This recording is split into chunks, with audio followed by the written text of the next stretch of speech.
their district, Student showcase. showcase. Oh. Yeah. They will be at the district showcase too, in May, so you'll see it. Okay, good. Each school is doing their own, And then those all will come to the high school? correct? Okay. Yeah. They had a little computer there, you could play with it, and it says, he said, you wanna do it? I said, no, if I break it, Dr. Kelly's gonna call me up and expect me to pay for everything. I said, I'm not touching anything. That's love. Okay, Stacy's joining now and we are live. Okay, great. So, well, we can wait for Stacy to fully log in. She's in. Okay, Yep. great. Then we will go ahead and get started, folks. It is April 15th, calling to order the committee of the whole meeting at 5:02. Those who can, please rise and salute the flag. I pledge allegiance to To the flag of the United States of America and to the republic for which it stands, one nation, under God, God, indivisible, indivisible, with liberty and justice for all. Could we please have a roll call? Yeah. Okay. Mrs. Bronson Rizzo, Here. Mr. Kingston, Absent.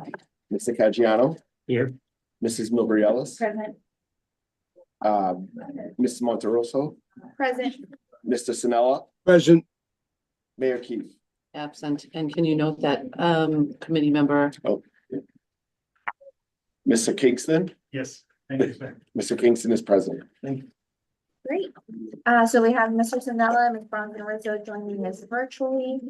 And we have a quorum, so the mayor will join soon. The first up were the minutes. Any questions on the minutes? No. Next for the warrants. Any questions for Mr. Cruz? I just have one. Yes, I realized the way I'm sitting. I know, see no one, sorry. sorry. I just want. No, I you're just- fine. I just wanted to understand what it was, that's all. It's number 50 and 51. Oh, actually, that's not the item. I don't know if that is the item, number, is it? Yes, it is. Item 50, 51. It appears on page 2 of 18. It's 50,000, 25,000 respectively, plumbing co-op program. What is that? so that's the plumbing program that the Northeast runs for us here at the high school. Awesome. And it pays for the staff member, which is part-time, and the supplies and materials needed for the course. Part-time staff and supplies. Yeah. Thank you so much. That's what I was asking. Anything else? Mr. Caggiano? 111, 112, the nursing services. Is that, they have to go for have nursing services, but they got to go for at the state to be certified, or what is that? No, that's services provided to students who are being educated at home with special needs. Okay, So we have to have nurses go sit with them periodically. And so we have an outside firm that handles that as a contracted service. And Dr. Kelly, you'll monitor if anyone. Yeah, I was gonna say, Stacy or Fred, any questions on the warrants? all set. Okay, next are the financial reports. Any questions on those? No. I just had one for you, Matt. I see the items that were in red were the substitute expenses. So Yep. my question is, are we estimating a higher expense for this line item for next fiscal year, or how are we planning to have more accurate projections? Yes, so you will see a multi-$100,000 infusion into substitute accounts for the FY 26 budget. So you'll see that when we're working through our budget conversations. And the reasons are varied on that. So that corrective will happen in the upcoming budget. In this budget, we're showing these deficits at the end of the third quarter, which explains why we need that. But also there's surplus in district-wide substitutes account. So that will cover the reds that you see are covered from surpluses that we build into the district-wide account. We never know, obviously, exactly who's gonna be on LOA, when, for how long, in which school. Yeah. So we don't budget the individual schools with the LOA buffer. It's budgeted separately, so you see red here, but there's black in other places to cover for To it. cover for you. Thank you. Anyone else? Okay, and we have no. Can I just make one other financial comment? So Unless it's good news. Traditionally, the House will put out its budget the Wednesday before the spring vacation.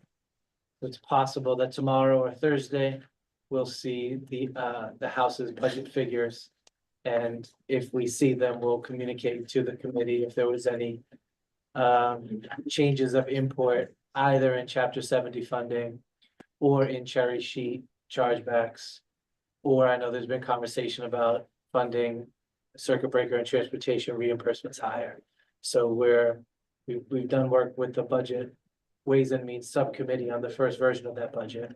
But we've kind of been waiting for this week to see what's changed in their deliberations and then be more aggressive about moving forward. It's not, they don't have to publish tomorrow, but traditionally it's been in that time frame. So we have our eye on that. Thank you. Hope for good news. And we have no food service, financials, communications, or, It's a late communication. yeah, that's under number 2. I apologize. And no enrollment update, so then we'll move on to personnel items. Any questions there?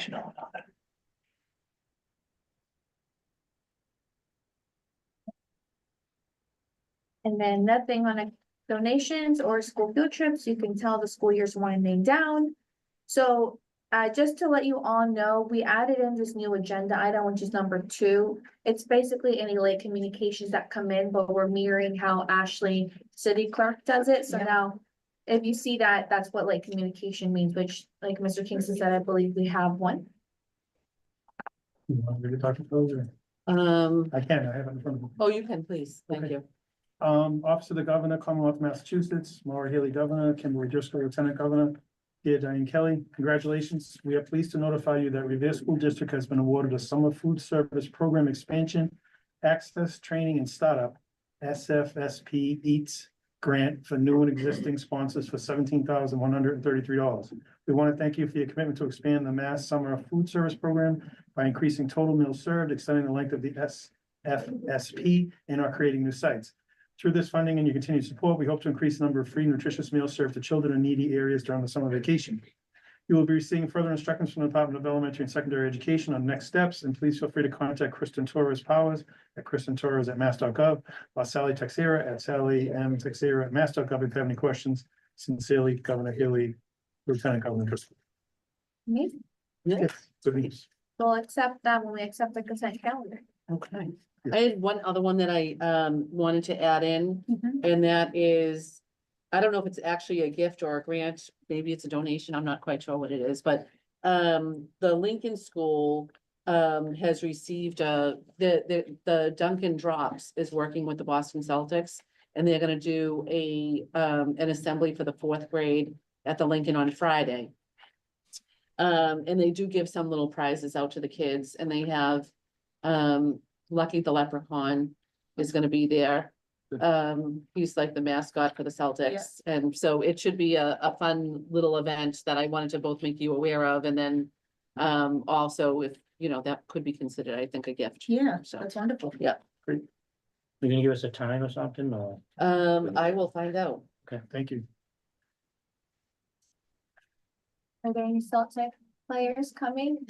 I don't know, I think they're vague on that. Yeah. The only For thing a they would reason. commit was Lucky the Leprechaun, so. Great, we'll take Lucky. Yeah. Okay, anything, oh, then we have class size data in middle schools. Yes, and I have a graphs here that I put together. And I'll share this on the screen so that Fred and Stacy can see it. It's just responding to the request that I share the information the way that I did for the high school last month. And I did it as 3 separate middle schools. So at the top graph, you see the Garfield middle is first. The middle is RMA.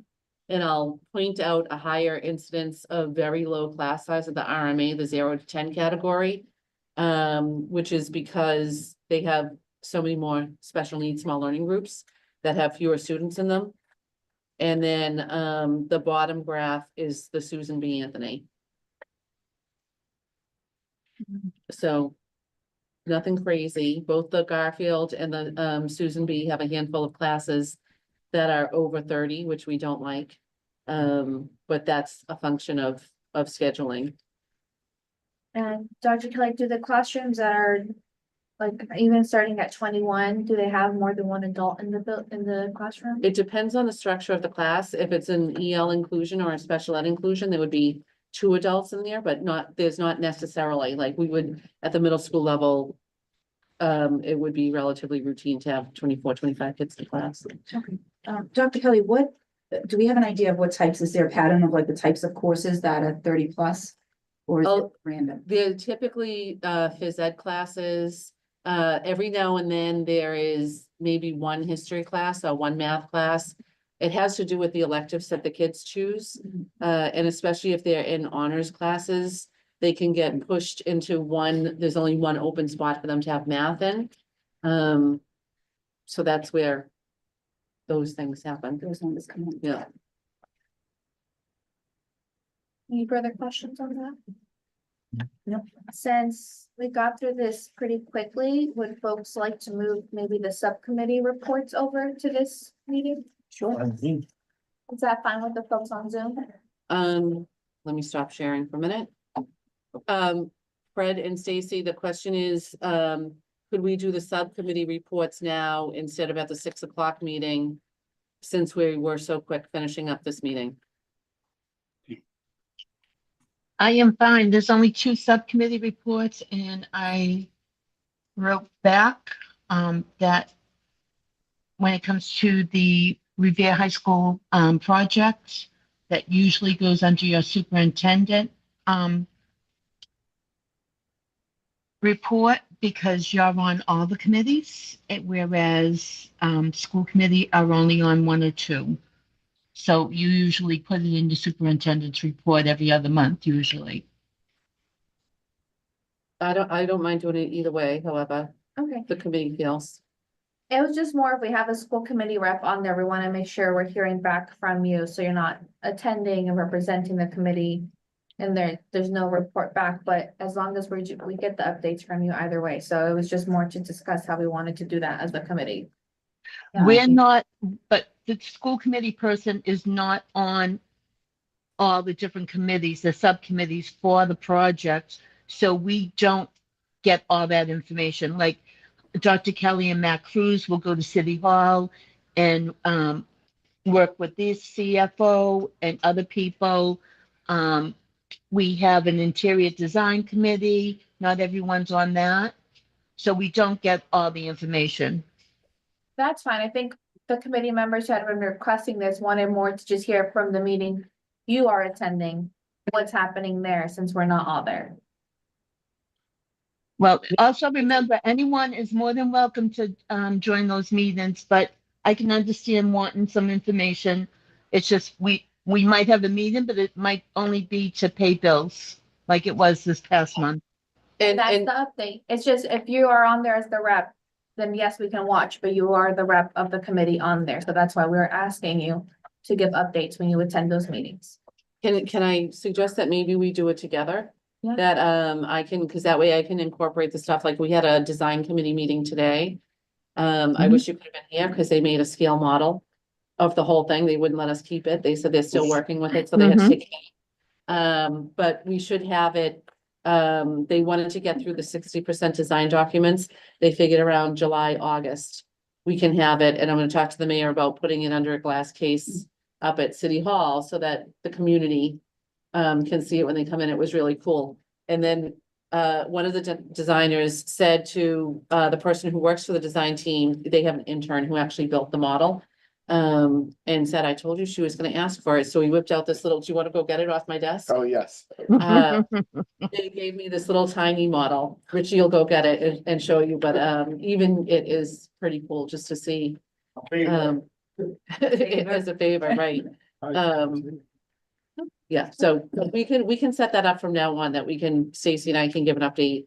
And I can fill in the gaps on the subcommittee meetings that we have, and she can talk about the main meeting. That works. Yeah, that works.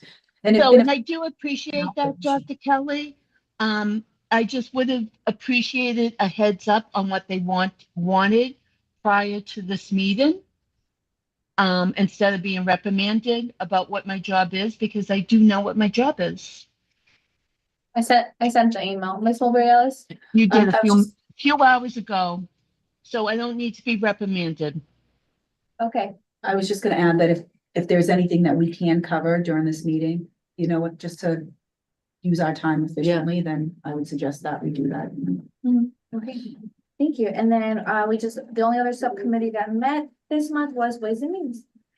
Ways and Means Subcommittee met on April seventh, 2025. The meeting was called to order at 1:25. In attendance was myself, John Kingston, as the chair, and member Anthony Caggiano. Member Stacy Rizzo was absent. School committee member Jacqueline Monterosa was also in attendance. Dr. Kelly, Dr. McCarver, Mr. Cruz, and Ms. Dean were also in attendance. There were 2 items on the agenda.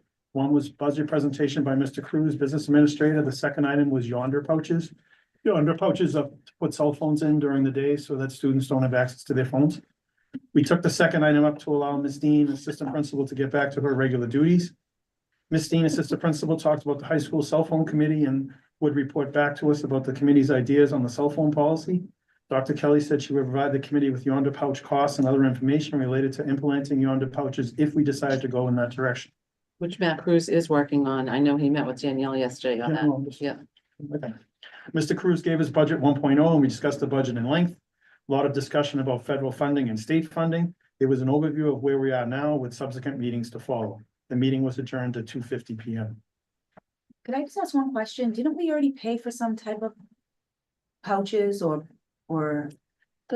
some type of mechanism to Lock hold? boxes. We got the school lock lock boxes. boxes, Yeah, yeah. we do have those in the classrooms now. And Afton, Assistant Principal Dean brought them down to show whoever was present what they looked like. And there were 2 versions. One is a small box that's in each classroom that holds about 15 phones. Mhm. But when teachers take phones away from kids, and then they had a larger contraption that each office has for kids who are multiple offenders when they take their phones away. They can fit like 35 phones in the larger. Are they using them or Yeah. finding themselves in the need to use them?